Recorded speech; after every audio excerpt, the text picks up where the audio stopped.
समझ रहे हो, जब आप स्ट्रांग होते हो फिर आपकी गवाही देना भी सामर्थ्य होता है, आपका सुसमाचार सुनाना भी सामर्थ्य होता है, वो प्रभावशाली होता है। लोग चेंज होते हैं। एक दिन में ही 3000 लोग बदले जब पतरस ने प्रभु का कलाम बताया। आपको काम करना है। मसीह जीवन हीलिंग लेके बस खत्म नहीं है, छुटकारा लेके चीजें खत्म नहीं है, वो शुरुआत है। आपका कदम अपने आप को चेंज करने की।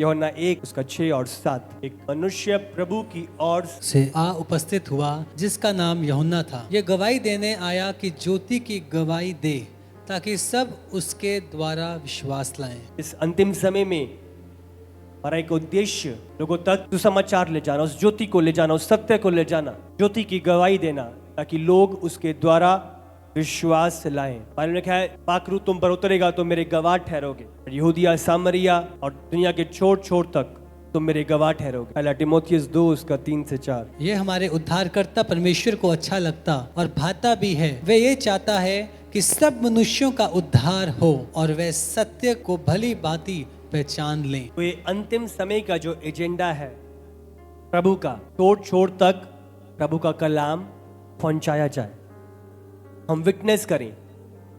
ये हमारे उद्धारकर्ता प्रभु को अच्छा लगता है और भाता भी है। ये प्रसन्न करता है प्रभु को। क्या? जो यह चाहता है, प्रभु की इच्छा है कि सब मनुष्य का उद्धार हो। प्रभु की इच्छा क्या है? सब मनुष्य का उद्धार हो। उस सब में आपके माता पिता भी आते हैं, रिश्तेदार भी आते हैं, जिनके लिए आप दुआएं कर रहे हो वो भी आते हैं। ये सिर्फ आपकी इच्छा नहीं है कि मेरे बच्चे का उद्धार हो जाए, मेरी मम्मी बच जाए। ये प्रभु की इच्छा भी है, सब मनुष्य का उद्धार हो। और यीशु जब इस धरती पे आया वो सब मनुष्य के लिए ही आया कि प्रभु ने जगत से ऐसा प्रेम किया कि उसने अपना इकलौता पुत्र दे दिया ताकि जो कोई उस पर विश्वास करे, ईमान लाए, वह नाश ना हो परंतु अनंत काल के जीवन को पाए। तो प्रभु ने सारे जगत से प्रेम किया और उसकी इच्छा है कि सब मनुष्य का उद्धार हो। क्योंकि इच्छा है आज हम सिर्फ नाम के मसीह ना हो, आज हम एक गवाह ठहरे, एक विटनेस ठहरे, एक साक्षी ठहरे। जहां जहां आप हो विटनेस कर। आपको नहीं पता कल को आप उस बंदे से दोबारा मिलोगे या नहीं, आपको नहीं पता कल तक वो बंदा जीवित रहेगा या नहीं। जहां पर मौका मिलता है विटनेस करो। YouTube चैनल सब्सक्राइब करवा रही हो, अब व्हाट्सएप पे किसी को जो गवाही है ऑनलाइन आप उसे भेज रहे हो, किसी भी माध्यम से, पैम्फलेट से, आप समझ रहे हो, आप लेके जा रहे हो, इनवाइट कर रहे हो। हम बुलाए गए हैं उसका विटनेस बनने के लिए। प्रभु की इच्छा है और जब आप ऐसा करते हो आप प्रभु की इच्छा को पूरे करते हो और प्रभु आपके जीवन से प्रसन्न होता है। वो कार्य परमेश्वर को भाता है और प्रभु इसका इनाम, इसका प्रतिफल भी आपको देता है। ये चीजें प्रभु को भाती हैं, ये चीजें प्रभु को प्रसन्न करती हैं। तो जब आप ऐसा कर रहे हो आप प्रभु को प्रसन्न कर रहे हो। मत्ती 5 उसका 14 और 15 अगर आप पढ़ो। तुम जगत की ज्योति हो। जो नगर पहाड़ पर बसा हुआ है वह छिप नहीं सकता और लोग दिया जलाकर पैमाने के नीचे नहीं परंतु दीवट पर रखते हैं, तब उससे घर के सब लोगों को प्रकाश पहुंचता है।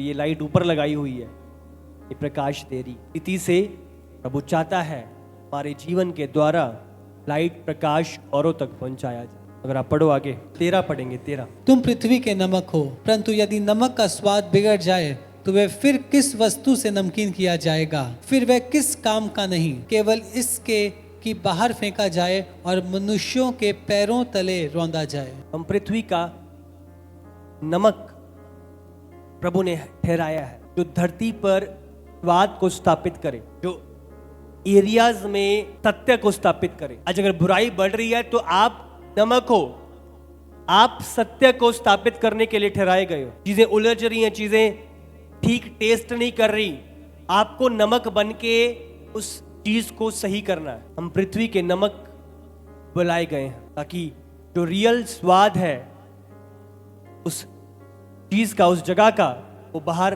निकल के आए। के लिए वो स्थान ठहराया गया है लोगों का मुक्ति पाना, सैल्वेशन। जीवन मुक्ति के बाद मुक्ति तक सीमित नहीं है। तो मैं आया, उद्धार पा लिया, बस चंगाई पा ली, हो गया, बस छुटकारा पा लिया, मेरा बिजनेस खुल गया। हम यहां तक सीमित नहीं है। मुक्ति क्या लेके आती है? सबसे पहले हमारे पापों की माफी हमें मिलती है। उसके द्वारा क्या होता है? हमें धार्मिकता का उपहार मिलता है। वो क्या है? पाकरू। पाकरू को बिना पाप क्षमा के आप नहीं पा सकते। जब एक व्यक्ति प्रभु की ओर मन फिराता है, माफी मांगता है, प्रभु से क्षमा करता है, धार्मिकता आती है, उसके बाद पाकरू उसके अंदर बसने के लिए आता है। और पाकरू के द्वारा क्या होता है? आप प्रभु का जीवन, परमेश्वर का जीवन जीना शुरू करते हो। जैसे हम जोए लाइफ कहते हैं, जोए जीवन, प्रभु का जीवन। मुक्ति पाने के बाद हम बुलाए गए हैं अपने आप को बिल्ड करने के लिए। इस अंतिम समय में प्रभु उद्धार को स्थापित कर रहा है, पर इस दौरान अंत तक बने रहने के लिए आपको अपने आप को बनाना होगा। प्रेरितों के काम 20 उसका 32। और अब मैं तुम्हें परमेश्वर को और उसके अनुग्रह के वचन को सौंप देता हूँ, जो तुम्हारी उन्नति कर सकता है और सब पवित्रों में साझी करके मिरास दे सकता है। इसका मतलब जब हम प्रभु में आते हैं, ये विश्वासियों से बात हो रही है। प्रभु ने हमें बुलाया है उन्नति करने के लिए, और वो कैसे होगी? प्रभु के कलाम के द्वारा, और सब पवित्र किए गए लोगों में साझी करके मिरास दे सकता है। जो प्रभु ने ठहराया है, जो उस मुक्ति में है, जो उपहार, जो हमारी बढ़ोतरी, जो फेवर प्रभु का, जो एक जयवंत जीवन प्रभु ने ठहराया है, हम उसको पाने के लिए तैयार हो जाते हैं। प्रभु ने ठहराया है, पर अपने आप को बिल्ड करना उसे लेने के लिए मूल उद्देश्य हमें समझना है। इवेंजलिज्म, लोगों तक पहुंचना, और दूसरा विश्वासियों का की नींवें मजबूत होना, स्ट्रॉन्ग करना, अपने आप को बिल्ड करना। इन चीजों के द्वारा अपने आप को बिल्ड करते हो। पाक रूह के द्वारा, परमेश्वर के वचन के द्वारा, और जो सिखाने वाले अगवे प्रभु हमारे जीवन पे ठहराता है, उनके द्वारा आप अपने आप को बिल्ड करते हो। आपको आत्मिक मनुष्य बनना है। 3 तरह के मनुष्य हैं जो इस धरती पे हम देखते हैं। सबसे पहला है स्वाभाविक मनुष्य, नेचुरल मैन जिसे हमें कहते हैं। अगर आप निकालो 1 कुरिन्थियों 2 उसका 14। शारीरिक मनुष्य परमेश्वर के आत्मा की बातें ग्रहण नहीं करता, क्योंकि वह उसकी दृष्टि में मूर्खता की बातें हैं, और ना वह उन्हें जान सकता है, क्योंकि उनकी जांच आत्मिक रीति से होती है। अगर आप शारीरिक हो, आप कभी भी प्रभु की बातों को ग्रहण नहीं कर पाओगे, और यही कारण आप बिल्ड नहीं हो पाओगे। सबसे पहले आपको शारीरिक से आत्मिक व्यक्ति बनना पड़ेगा, नहीं तो कभी भी आप स्थिर नहीं रह पाओगे। का ध्यान अभी भी शारीरिक वस्तुओं पे, शारीरिक अभिलाषाओं पे, आंखों की अभिलाषा, शरीर की अभिलाषा, जीविका का घमंड, क्योंकि वे उसकी दृष्टि में मूर्खता की बातें। प्योर जाना, टाइम, समझ रहे हो? प्रार्थना, वचन, प्रभु की बातों को सुनना, ये मूर्खता है उसके लिए। और ना वो उन्हें जान सकता है, क्योंकि उनकी जांच आत्मिक रीति से होती है। तो इसका मतलब उनकी जांच भी एक आत्मिक व्यक्ति ही कर सकता है, क्योंकि उनकी जांच आत्मिक रीति से होती है। 1 कुरिन्थियों 3 उसका 1 से 3। हे भाइयों, मैं तुमसे इस रीति से बातें ना कर सका जैसे आत्मिक लोगों से, परंतु जैसे शारीरिक लोगों से, और उनसे जो मसीह में बालक हैं। मैंने तुम्हें दूध पिलाया, अन्न ना खिलाया, क्योंकि तुम उसको ना खा सकते थे, वरन अब तक भी नहीं खा सकते हो, क्योंकि अब तक शारीरिक हो, इसलिए कि जब तुम में डाह और झगड़ा है, तो क्या तुम शारीरिक नहीं और मनुष्य की रीति पर नहीं चलते? इसलिए तुम्हें डाह और झगड़ा, अभी भी शारीरिक चीजों में तुम उलझे पड़े हो। इस अंतिम समय में शारीरिक मनुष्य की रीति पर चलना, संसार में उलझे रहना आपको प्रभु के डिवाइन प्लान से परे रखेगा। इस दौरान कलीसिया को जागरूक होना पड़ेगा और आत्मिक होकर आत्मिक बातों को समझना होगा, आत्मिक चुनावों को करना होगा। नहीं तो आसानी से जो चीजें आ रही हैं हम फिर जाएंगे, हम ठहर नहीं पाएंगे। हमें आत्मिक व्यक्ति बनना है। आत्मिक व्यक्ति कौन? 1 कुरिन्थियों 2 उसका अगर आप 15 में ही जब हम लिखते हैं, आत्मिक जन सब कुछ जांचता है, परंतु वह आप किसी से जांचा नहीं जाता। उस अंतिम समय में आपको ध्यान रखना है, हमें शरीर के अनुसार नहीं, हमें आत्मा के अनुसार चलना है। हमें शारीरिक नहीं, हमें आत्मिक व्यक्ति बनना है। हमें शारीरिक बातों पर नहीं, परंतु आत्मिक बातों पर मन लगाना है। और यही रीजन रहेगा हमारा बने रहने का और बचे रहने का। देमास ने संसार को अधिक प्रिय जानकर पौलुस को छोड़ दिया, तो आप फिर जाओगे, आप फट जाओगे, आप निकल जाओगे प्रभु के डिवाइन प्लान से, अगर आपने आत्मिकता का चुनाव नहीं किया। प्रेरितों के काम 4 उसका 13। जब उन्होंने पतरस और यूहन्ना का हियाव देखा और ये जाना कि ये अनपढ़ और साधारण मनुष्य हैं, तो अचंबा किया। फिर उनको पहचाना कि ये यीशु के साथ रहे हैं। तो मछुआरे थे, पर क्योंकि यीशु के साथ रहे हैं इसलिए बदल गए। ये बदलाव जरूरी है इस अंतिम समय में बने रहने के लिए। यही कारण है कि आप हियाव बांधे रहोगे। वो क्यों खड़े रहे? इतना सताव, इतना विरोध, वो खड़े रहे।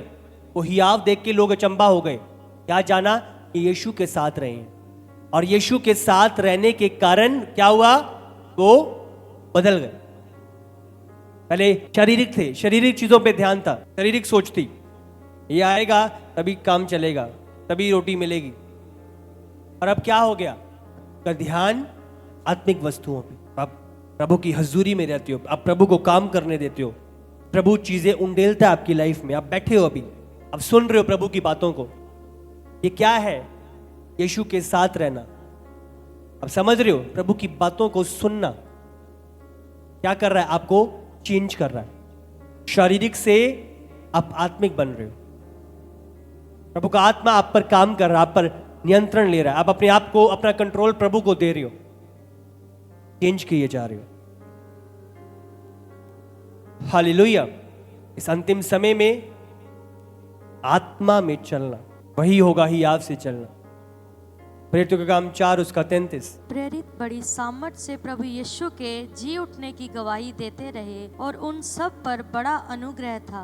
समझ रहे हो? जब आप स्ट्रांग होते हो फिर आपकी गवाही देना भी सामर्थी होता है, आपका सुसमाचार सुनाना भी सामर्थी होता है, वो प्रभावशाली होता है। लोग चेंज होते हैं। एक दिन में ही 3000 लोग बदले जब पतरस ने प्रभु का कलाम बताया। आपको काम करना है। मसीह जीवन हीलिंग लेके बस खत्म नहीं है, छुटकारा लेके चीजें खत्म नहीं है, वो शुरुआत है। आपका कदम अपने आप को चेंज करने की, तेरे मन के नए हो जाने से तेरा चाल चलन भी बदलता जाए। शारीरिक लोग गिर जाएंगे, आत्मा में स्ट्रांग है वो इस अंतिम समय में बने रहेंगे। समझ रहे? प्रभु को काम करने देते हो। अब जब संगति में आ रहे हो, अब चुनाव ले रहे हो, प्रभु अपने कलाम के द्वारा, अभिषेक के द्वारा, प्रार्थनाओं के द्वारा आप बनाए जा रहे हो।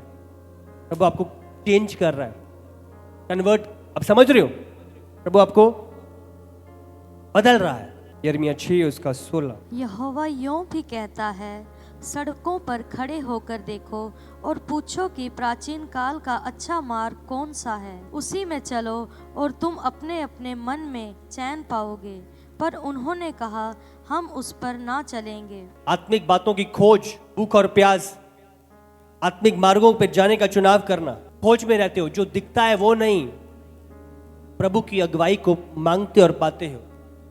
कौन सा प्राचीन काल का अच्छा मार्ग है, उसी में चलो तो तुम अपने मन में चैन पाओगे।